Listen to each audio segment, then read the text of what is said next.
गोरखपुर के गोरखनाथ मंदिर में गुजारा, खाना खाए, आगे बढ़े और संसद तक पहुंचे, चीफ मिनिस्टर बने। जरा सा कहीं भी आवाज उठती है कि मस्जिद के अंदर मंदिर था तो मस्जिद ध्वस्त कर दिया जाता। कोई मुसलमान नफरत का इतनी बड़ी बाजार बना दी गई कि अगर मुसलमान का नाम आएगा तो उसका घर ध्वस्त कर दिया जाएगा। वही योगी की सरकार, वही मोदी की सरकार, आरएसएस एक संगठन, एक छोटी सी संगठन जैसे बहुत सारी संगठन, उससे बड़ी बड़ी भी है। अगर धार्मिक कहें तो आरएसएस से बड़ा तबलीग जमात की संगठन है, लेकिन वहां कोई हो हंगामा, कोई मस्जिद बनाने की बात नहीं होती, कोई मदरसा बनाने की बात नहीं होती। आपने अयोध्या बनाया, सब खुश हुआ, मुसलमानों ने साथ दिया। लेकिन जब 6 दिसंबर की बात हो रही है तब यही एक कबीर जो ममता बनर्जी के अंदर विधायक है, उन्होंने कहा मैं बाबरी मस्जिद बनाऊंगा, तो हंगामा खदेड़ के मारेंगे, नहीं बनाने देंगे। तो कानून कहाँ है, संविधान कहाँ है, सुप्रीम कोर्ट कहाँ है? सरकार ने जगह दी कि बाबरी मस्जिद, भाई ठीक है, हमें अयोध्या मंदिर बना दे दो, बाबरी मस्जिद आप बना। और जो आज आप कह रहे हैं कि झंडे बलान में एक छोटा सा ऑफिस आरएसएस का, जहां 5 जन मैगजीन 10 रुपए में कोई खरीदने के लिए तैयार नहीं था, आज 1300 करोड़ का बिल्डिंग बना, आज वीवीआईपी बिल्डिंग बना। कुछ राजाओं की जगह हुआ है, कुछ और लोगों की जगह है। बगल में ही इंडस्ट्रियल सारा ऑफिस हैं, फैक्ट्रियां हैं।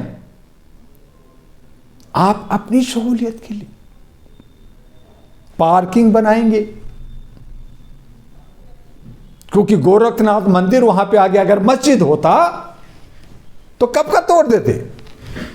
इसको देर हुआ और अब अपने ही समुदाय से, अपने हिंदुत्व से डर है, इसलिए वहां पारामिलिट्री फोर्स लगा दिया। यानी मेरी मर्जी, चाहे मंदिर तोड़ूं या मस्जिद, अगर मेरे सहूलियत से नहीं हो जगह है तो उसको मैं खराब कर दूंगा। अगर किसान की जमीन है तो 1 रुपया में हड़प लूंगा।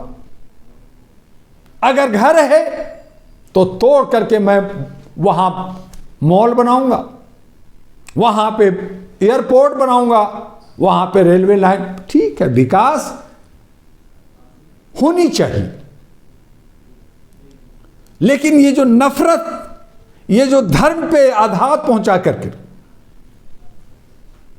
कभी आप मुसलमानों को नाराज करते, कभी आप हिंदू राष्ट्र की बात करते, हिंदुओं को नाराज करते, कभी आप बहुसंख्यकों को नाराज करते, कभी आप मूल निवासी आदिवासियों को नाराज करते, कभी अल्पसंख्यकों को नाराज करते हैं, कभी महिलाओं को ठगते हैं। महिलाओं को 33% का आरक्षण दिया, फिर उसको लागू नहीं किया।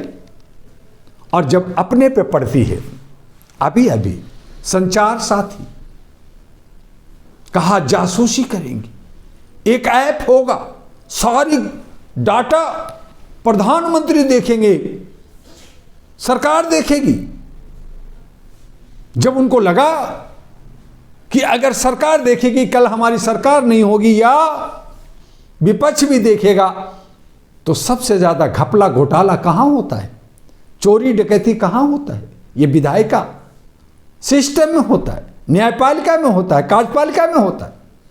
ये घोटाला लोग देख ना ले, लागू तो कर दिया भी थे, लेकिन जब देखा कि मेरे हक में नहीं है, मेरे हित में नहीं है, जैसे आरटीआई कि अरे ये जनता तो सब सवाल पूछेगा, कैसे क्या किया, तो हमारे पे लागू नहीं होगा, इस पे लागू नहीं होगा, उस पे लागू नहीं होगा, अपने तरह से कानून बना दिया।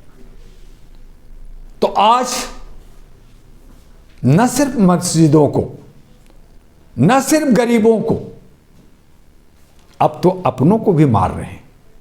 अब तो अपने गोरख मंदिर को भी तोड़ रहे हैं और वहां पार्किंग बना रहे हैं।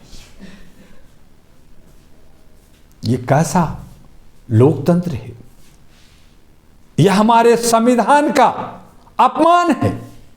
संविधान के आर्टिकल 26 से 32 कहती है कि सभी धर्मों का आदर सम्मान समान रूप से होनी चाहिए। अगर आप मस्जिद तोड़ा है,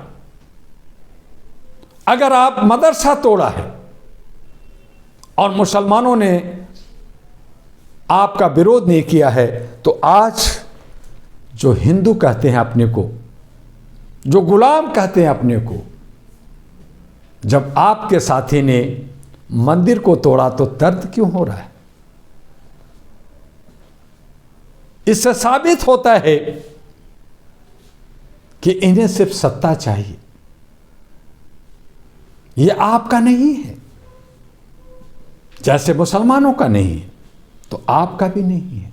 यह समझ लीजिए, यह तानाशाही, यह राजशाही, यह हिटलर शाही, यह महाराजा बनने की जो चाह लेकर करके सत्ता चल रही है और सत्ता के अंदर जो भेड़िए, ये हमें और आपको उलझाकर, मंदिर मस्जिद खत्म कर, हमारी आस्था पे ठेस पहुंचाकर